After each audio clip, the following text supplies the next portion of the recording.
Hello guys, welcome to India बना Bangladesh second semifinal. अगर आप ये मुकाबला लाइव और बराह रास्त देखना चाहते हैं तो आपने बिल्कुल सही वीडियो का इंतखाब किया है।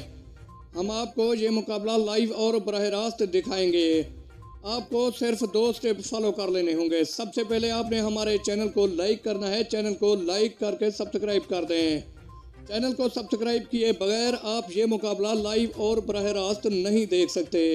आप गाड़ी में सफ़र कर रहे हैं, दफ्तर में हैं या फिर घर से बाहर हैं, आपके पास टेलीविज़न नहीं है तो आपको टेंशन लेने की ज़रूरत ही नहीं। आपके पास मोबाइल है तो आप प्ले स्टोर में चले जाएं। प्ले स्टोर में जाकर दराज ऐप या फिर पीटीवी स्पोर्ट्स डाउनलोड करके उस पर आज का ये मुकाबला लाइव और बराह रास्त देख सकते हैं।